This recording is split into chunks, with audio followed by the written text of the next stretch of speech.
둘째 주일입니다. 대림절은 2000년 전에 오셨던 예수 그리스도를 기억하고 기념하는 절기이면서 다시 오실 예수님을 기다리는 그런 절기입니다. 교회력은 대림절에서 시작을 합니다. 대림절은 바꾸어서 말하면 주님이 오시는 것을 기다린다라고 하는 그런 절기입니다. 우리 부모님 세대만 해도 기다림이 좀 있었습니다.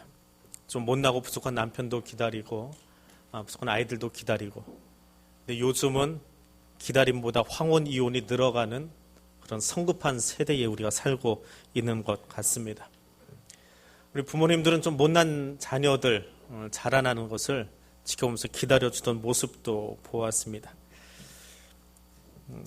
중학교 때 친구 하나가 아버님이 성적이 조금만 떨어져도 아주 엄하게 다스리는 그런 아버지가 한 분 계셨습니다. 근데 성적표가 나오는데 이 친구가 지난달보다 성적이 밑으로 내려가 버린 겁니다. 비가 오는 날 그 성적표를 들고 어쩔 줄 모르면서 이제 집에는 들어가야 되겠는데 같은 방향으로 걸어오다가 손에 붙들고 있던 것을 떨어뜨렸습니다. 마침 비가 오던 날인데 요즘이야 대부분이 다 아스팔트지만 바닥이 이렇게 진흙장이고 이렇게 물이 있는데 거기 톡 떨어져 버린 거예요. 그 주워가지고 물을 터면서 이거 아버지 보시면 안 되는데 그러고 손으로 툭툭 터는데 어디를 털까요? 제일 밑에 있는 점수 하나하고 평균점을 일부러 조금 더 문대겨가지고 바꿔버렸습니다. 새로운 성적으로 써서 가지고 왔습니다. 그 다음날 학교를 가면서 어제 아버지 보여드렸는데 아버지 아무 말씀 안 하시더라 하고 또 자랑 삼아 흔들다가 또 떨어뜨렸어요. 그러니까 물 묻었으니까 또 다시 털어야지. 어디를 또 털어야 돼요? 어제 위조한 부분 다시 또 해야 됩니다. 왜냐하면 요즘은 성적표가 다 온라인으로 인터넷으로 왔다 갔다 하지만 그때는 종이 성적표에다 해서 아버지한테 확인 도장을 받아가지고 선생님한테 다시 갖다 드려야 되거든요. 그러니까 선생님한테 갈 때는 다시 원래의 모습으로 바꿔놓았던 겁니다. 그때는 몰랐습니다. 한 이틀 지나고 나서 친구가 그러더라고요. 성환아, 성적표를 아버지 보여드릴 때하고 선생님 보여드릴 때하고 얼굴 표정이 비슷해. 웃는 건지 뭐 하는 건지 그냥 그렇게 쳐다보시더라. 그러고 넘어갔습니다. 근데 그 친구가 군대 갈 때에 그제서야 아버지의 속내를 알게 되었습니다. 그날 그 아버지도 또 그때 그 담임 선생님도 이 아이의 성적을 이미 다 알고 있었습니다. 근데 그 아이가 정직하게 더 노력해서 높은 성적이 나오기를 그냥 기다려주고 계셨던 겁니다. 기다림은 언제일까요?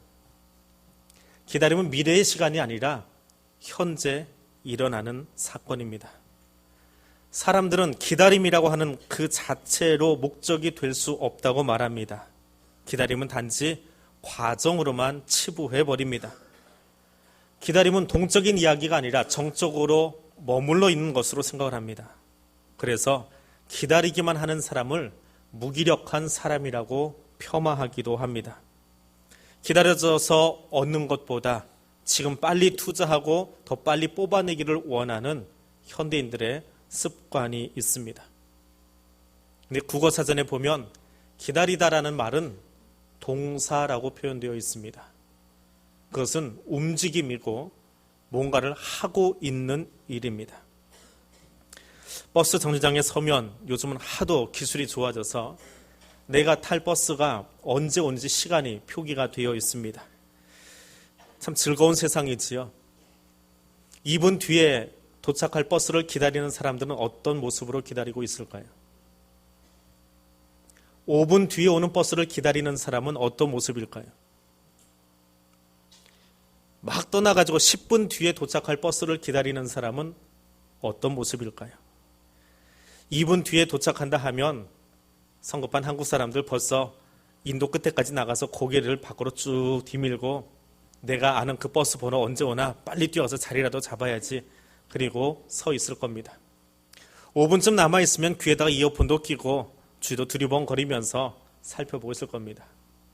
10분이 남아있으면 10분을 기다려야 되나 아니면 상일역 밑으로 뛰어내려가면 버스가 있나 주머니에서 핸드폰 꺼내가지고 지하철 시간 확인하고 지금 여기 지하철이 들어와 있는지 아니면 여기서 기다려야 되는지, 아니면 이 추운 날씨에 서 있는 것보다는 환승을 하더라도 조금 더 나가서 천호동이나 명일동 나가서 갈아탈지 그거 계산하려고 바쁠 겁니다. 그보다 더 급한 사람은 큰 차 포기하고 작은 차로, 택시로 바꿔 탈 겁니다. 여러분, 기다림이라고 하는 것은 그냥 머물러 서 있는 것이 아니라 그 시간에 현재에 내가 무엇을 할 것인지를 고민하고 생각하고 행동으로 옮기고 있는 것입니다. 미래를 기다리고 있지만 다가올 것들을 끊임없이 준비하면서 행동하는 것입니다. 주님의 다시 오심을 기다린다라고 하는 것은 내일의 사건이 아닙니다. 지금 현재 이 자리에서 내가 어떻게 살아갈 것인지를 생각하는 것입니다. 그래서 기다리는 일은 될 것을 기대하는 마음이 동반되어집니다. 현재 기다리고 있지만 기다리는 일은 미래의 사건을 현재로 끌어다 놓고 그 사건을 내가 어떻게 의식하고 어떻게 생각하고 어떻게 판단하고 어떻게 행동할 것인가를 끊임없이 고민하며 나가는 것입니다. 마태복음 24장부터 시작되는 재림에 관한 이야기가 있습니다. 예수님이 제자들에게 들려주신 비유의 연속입니다. 말세에 나타날 징조에 대해서 이야기하시면서 마태복음 24장 30절에서 주님은 이렇게 운을 떼십니다. 그때의 인자의 징조가 하늘에서 보이겠고 그때 땅의 모든 족속들이 통곡하며 그들이 인자가 구름을 타고 능력과 큰 영광으로 오는 것을 보리라. 그런데 이 일이 일어나면 마치 문 앞에 가까이 말세가 가까워 있는 것처럼 비유적으로 말하면 무화과 나무에 순이 돋고 잎이 나고 꽃이 피고 열매가 나는 것을 보아서 너희가 말세 그때를 아는 것처럼 말세도 그렇게 알게 될 것이다. 그런데 그날은 너무 급하게 오기 때문에, 그리고 그날이 언제인지 알지 못하기 때문에 깨어 있으라. 어느 날에 주가 임하는지 너희가 알지 못함이라. 깨어 있어야 되는데, 깨어 있어야 되는데 신실한 종이 있고 악한 종이 있더라. 너희는 신실한 종의 모습으로 주님의 오심을 기다리라 이야기합니다. 그리고 25장에 가서는 이 모든 비유들에 뒤이어서 그러면 어떻게 그날을 맞이할 것이냐, 그것이 열천의 비유로 등장합니다. 그래서 재림에 관한 이야기는 두 장에 걸쳐서 긴 비유의 연속으로 하나의 줄거리를 가지고 네파토를 가지고 진행되는 것을 볼 수 있습니다. 열천의 비유 속에서 예수님은 그 마지막 때를 우리가 어떻게 기다려야 할지를 구체적으로 설명해 주고 계십니다.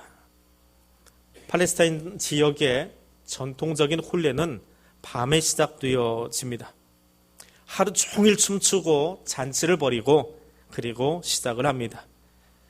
우리 표현으로는 밤이지만 이스라엘 백성들의 하루의 시작은 오후 시간이기 때문에 오후 5시, 6시부터 시작을 하기 때문에 사실은 하루의 첫 시간부터 결혼 잔치로 시작하고 있는 것입니다.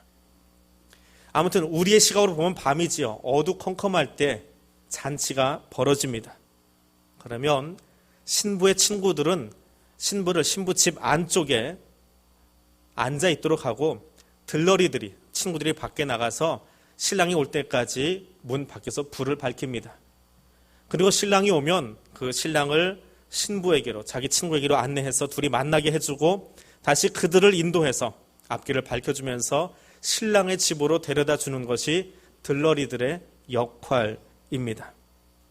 자, 그런데 이것이 밤중에 진행되다 보니까 신랑이 오는 길을, 가로등도 없던 그때에 길을 밝혀줄 역할까지 이 들러리들이, 친구들이 하게 되어지는데 등잔불보다는 주로 횃불을 들고 썼다고 합니다. 나무에 헝겊을 두르고 거기에 기름을 묻혀서 횃불을 들고 있습니다. 그럼 이 횃불이 얼마나 오래 갈까요? 영화 속에서는 1시간도 켜 있던데 한 15분 정도 되어지면 연소가 끝난다고 그래요. 그럼 다시 기름을 붓던지 헝겊을 한 번 더 덧대든지 하면서 시간을 계속 연장시켜 가는 겁니다. 그런데 문제가 생겼습니다. 비유 속의 이야기를 들어보니까 신랑이 너무 늦게 오는 겁니다. 얼마나 늦게 오는지 신랑이 더디 오자 들러리들이 슬기로운 사람이건 미련한 사람이건 다 졸기 시작합니다. 슬기로운 사람들은 깨있던 것이 아닙니다. 그들도 졸았습니다. 그러다가 마태복음 25장 6절에 가니까 신랑이 오는 소리가 들립니다. 요즘은 동네에서 듣기 힘든 소리인데 함진압이 오는 소리지요. 함 메고 오는 사람들의 소리. 그래서 동구 밖에서부터 신랑이 온다라고 하는 큰 소리가 나기 시작합니다. 그들이 졸고 있던 들러리들이 다 일어나서 횃불에 불을 켜기 시작하는 거예요. 슬기로운 다섯 처녀는 기름통이 여유가 있어서 거기 기름을 더 붓습니다. 미련한 다섯 처녀는 기름이 떨어져서 허둥대는 모습을 보여줍니다. 야간에 언제 올지 모르기에 이 슬기로운 다섯 처녀는 기름을 더 여유 있게 충분히 준비해 놓은 것이지요. 근데 이 비유를 마무리하면서 예수님은 이 슬기로운 다섯 처녀들이 여유로운 기름을 미련한 자들에게 나누어 주지 않은 것에 대해서 책망하거나 비난하지 않으셨습니다. 오히려 기름을 더 잘 준비하라고 이야기하십니다. 그 이야기는 무엇입니까? 기다리는 일은 각자의 몫이라는 겁니다. 기다림은 각자의 준비 상황이지 내 친구의 믿음 가지고 내 할아버지의 믿음 가지고 내 아버지의 믿음 가지고 혹은 아들이 기도해서 이미 죽은 아버지가 천국 갈 수 있는 것이 아니더라라고 하는 것입니다. 누구도 대신해 줄 수 없습니다. 슬기로운 자건 미련한 자건 그들은 밤을 준비하면서 횃불을 다 가지고 있었습니다. 그런데 어떤 사람은 신랑이 올 때까지 그 사명을 감당했고 어떤 사람은 내가 준비한 열심과 열정만 가지고 헌신하다가 중간에 내려와 버렸습니다. 주님이 칭찬한 사람은 누구입니까? 주님이 격려하고 이렇게 살라고 하는 사람은 어떤 사람입니까? 내 의지가 아니라 내 생각대로 하는 것이 아니라 내 준비로 하는 것이 아니라 주님이 언제 오실지 모르기에 끝까지 기다리며 현재를 살아가고 있는 그 사람들을 주님이 칭찬하셨습니다. 주님이 오시는 날까지 꾸준하게 준비하며 지금 기다릴 줄 아는 그 신앙의 소유자들이 될 수 있기를 원합니다. 금방 올 것 같은 사람이 오지 않습니다. 그럼 기다리는 사람 입장에서는 힘겹고 짜증이 날 수밖에 없습니다. 종종 기다린다라고 하는 그 일은 내 인격의 한계 상황을 보여주기도 합니다. 한국 사람들은 다 아는 시간이 하나 있습니다. 그게 뭐지요? 코리안 타임이요. 6.25 때 외국 군대하고 한국 군인이 약속을 해놓으면 그렇게 자주 늦었다고 그래요. 그래서 외국의 군대 입장에서 보기에 한국 사람들은 시간 안 지키는 민족 해서 붙여준 오명이라고 합니다. 근데 거꾸로 시간을 너무 잘 지켜도 사고가 날 때가 있습니다. 일본 사람들은요, 우리하고 아주 가깝게 사는데 그 사람들은 너무도 시간이 철저한 민족입니다. 2005년 4월 달에 일본 효고현에서 열차 탈선 사고가 있었습니다. 근데 뉴욕타임즈가 그 사건을 보도하면서 1초의 지각도 못 견디는 일본인의 습관 때문이다라고 설명을 하고 있습니다. 일본의 열차는 한 역에 정차해서 15초가 넘어가면 내가 왜 더 오랫동안 정차했는지를 보고를 해야 된답니다. 어떻게 보고하느냐? 1초 단위로 끊어서 보고를 해야 된대요. 근데 효고현에서 열차가 1분 30초를 정차를 했습니다. 얼마나 많이 정차한 겁니까? 그러니까 기관사는 그 다음 역까지 좀 더 빨리 가서 그 늦어진 시간을 보충해야 되겠다라고 하는 마음으로 과속을 했답니다. 그래서 결국 열차가 그 속도를 이기지 못하고 탈선해 버렸다고 합니다. 기다리는 마음, 그것이 어떤 것일까요? 그리스도인의 기다림은 무엇입니까? 끝을 알 수 없는 무한정의 기다림은 힘에 겨운 일이 아닐 수 없습니다. 그런데 다가올 시간을 기대한다면 우리는 그 시간을 보다 여유 있게 견뎌낼 수 있을 겁니다. 대림절의 시간이 감사와 기쁨이 되는 이유는 여기에 있습니다. 말라기 선지자의 예언을 듣던 3000년 전의 이스라엘 백성들은 아직 오지 않은 메시아에 대한 예언을 듣고 막연해했을 겁니다. 이 말라기의 예언은 이스라엘 백성과 제사장들의 타락을 설명하고 있는, 훈계하고 있는 전체 틀거리 속에서 짤막한 부분에 메시아의 오심을 이야기해 주고 있습니다. 오늘 본문은 그 많은 설교 가운데 특별히 네 번째 설교 본문에 해당합니다. 하나님은 이 설교를 통해서, 말하기를 통해서 들려주신 말씀을 통해서 그리스도의 재림의 때까지 하나님의 공의의 심판이 유보될 것이다. 대신에 하나님은 그가 은을 연단하여 깨끗하게 하는 자 같이 앉아서 레위 자손을 깨끗하게 하고 금과 은같이 그들을 연단하리니 그들이 공의로운 제물을 하나님께 드리게 될 것이다 라고 말씀을 전하고 있습니다. 지금은 타락한 백성들이지만 하나님이 그들도 연단하셔서 마지막 때 결국은 레위 지파가 온전한 예배를 드리게 하겠다라고 하는 것이 설교의 요지입니다. 바꾸어 말하면 오늘 나에게도 예수 그리스도의 피로 말미암아서 우리를 정결하게 하고 교회를 순결하게 하셔서 교회가 온전한 예배를 하나님께 드릴 수 있도록 하겠다라고 하는 하나님의 마음이 담겨 있는 것이 말라기서의 메시지입니다. 그런데 그렇게 하나님의 기다리심과 하나님의 사자 그리고 메시아에 대한 예언이 여기 담겨 있음에도 불구하고 3000년 전의 이스라엘 백성들은 아직 예수 그리스도를 메시아를 경험하지 못했습니다. 그래서 막연합니다. 근데 우리는 어떻습니까? 2000년 전에 하나님이 인간의 몸을 입으시고 이 땅에 오신 것을 말씀을 통해서 들었고 눈으로 보고 있고 성령님이 내 안에 들어오셔서 그것을 확증시켜주고 계십니다. 이미 2000년 전에 이 땅에 찾아오셔서 나를 위해서 죽으시고 십자가에서 죽으신 뒤에 우리의 모든 죄를 깨끗게 하셨을 뿐만 아니라 부활하셔서 우리의 소망이 되신 것을 이미 경험한 사람들이 우리들입니다. 그러면 3000년 전에 메시아를 경험하지 못한 채 막연히 미래를 내다보는 사람들하고 이미 2000년 전에 한번 오셔서 그 일을 경험하고 알고 있는 상태에서 다시 오실 주님을 기다리는 우리들하고 누가 더 여유가 있습니까? 한 번도 경험하지 못했던 이 말라기서를 처음 듣고 있던 그때의 백성들보다 우리는 이미 예수의 오심을 경험하고 알고 있는 자들이기에 더 기쁜 마음으로 즐거운 마음으로 다시 오실 주님을 기다릴 수 있는 겁니다. 오늘 그 주님을 즐거운 마음으로 기다릴 줄 아는 하나님의 사람들 될 수 있기를 원합니다. 말라기 선지자는 주전 435년경에 활동했던 선지자입니다. 이때는 바벨론 포로를 마치고 가나안에 돌아오고 나서도 시간이 좀 더 흘렀고요. 그리고 스룹바벨과 선지자들을 통해서 스룹바벨 성전이라고 일컬어지는 제2 예루살렘 성전을 완공하고도 80년이 지나간 때의 이야기입니다. 바벨론 포로에서 해방된 기쁨을 잊어버렸습니다. 성전을 짓기 위해서 마음이 나누어져 있던 그 백성들이 스룹바벨을 통해서 그리고 선지자들을 통해서 마음이 하나로 다시 모아지고 그리고 성전을 지었던 그 감격, 우리의 분란과 우리 아픔들이 다듬어지고 한 마음 되었었습니다라고 고백했던 그 감격이 이미 유물이 되어버렸습니다. 80년 전의 사건이 되어버린 겁니다.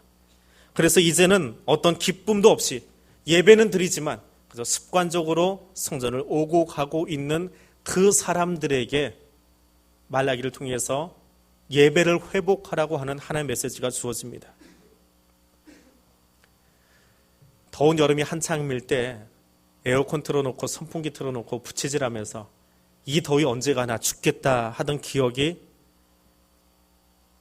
한 4개월 전인가요? 낙엽이 지기 시작하면서 참 예쁘다 하면서 단풍놀이 출발했던 때가 한 2-3달 전입니다. 요즘 날씨가 갑자기 추워지면서 새벽기도 나오시는 분들은 알 겁니다. 새벽에 입는 옷하고 그 옷 입고 하루 종일 돌아다니면 낮에는 덥습니다. 겨울은 겨울인데 새벽에 입는 복장하고 낮에 입는 복장이 좀 다릅니다. 지난주까지만 해도 매 주일마다 비가 왔습니다. 그런데 한 달여 2달여 전에 소양강댐 수위가 낮아지고 논바닥이 갈라진다고 비 좀 오게 해달라고 그렇게 금요기도 때 기도까지 할 만큼 비에 대해서 갈급했는데 몇 주 연속 주일날 비가 오니까 우산 쓰고 오시면서 투덜거리는 거예요. 왜 주일 아침마다 비가 와가지고 이렇게 추적거리고 옷도 제대로 못 입게 만드냐고 이야기를 합니다. 감사를 상실한 마음은 감격을 상실해버린 마음들은 내게 주어진 은혜는 다 잊어버리고 80년이 아니라 2달 만에, 1달 만에, 몇 주 만에 다 잊어버리고 원망과 불평밖에 나오지 않습니다. 이스라엘 백성들이 그랬습니다. 해방의 기쁨을 다 잃어버렸습니다. 분란이 있었던 그 모습들이 하나로 모아지고 치유되었던 그 감격도 다 잊어버렸습니다. 습관을 따라서 예배 자리에 나와 앉아있긴 하지만 힘겹게 지내왔던 우리의 시간들을 잊어버렸습니다. 그래서 이제는 지금 앉아있는 것이 불편하고 지금 불빛이 좀 어두워 보이고 지금 내게 있는 환경이 마음에 들지 않는다고 투덜거리고 있습니다. 말씀을 향한 열정과 예배를 향한 열정이 사라져버린 이스라엘 백성들에게 하나님 말라기 선지자를 통해서 메시아의 길을 예비할 사자를 보내주겠노라고 1절에서 말씀하십니다. 예배의 감격을 상실한 그들에게, 오직 습관으로만 예배에 나오고 있는 그들에게, 언약을 지키지 않는 그들에게 하나님의 나라가, 메시아가 곧 임할 것이라고 말씀하고 있습니다. 동일한 메시지가 지금 나에게도 선포되고 있습니다. 예배 중에 감격 잃어버리고 처음 하나님 만났던 그때의 감격도 잊어버리고 첫사랑은 이야기하지만 지금의 사랑은 어디 간지 다 식어버린 내 가슴을 향해서 주님 다시 이야기하십니다.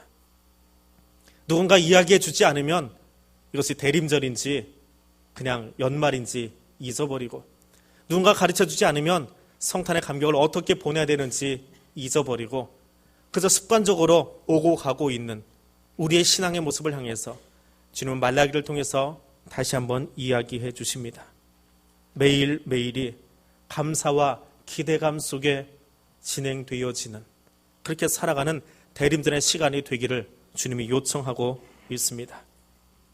2000년 전에 성탄의 아침을 맞이했던 사람들은 누구입니까?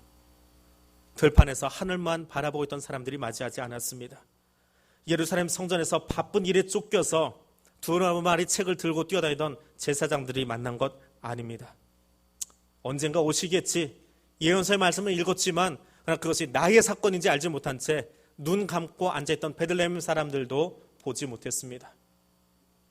주의 말씀을 끊임없이 묵상하고 동방에서 예수를 찾아 걸어왔던 동방 박사들이 만났고요.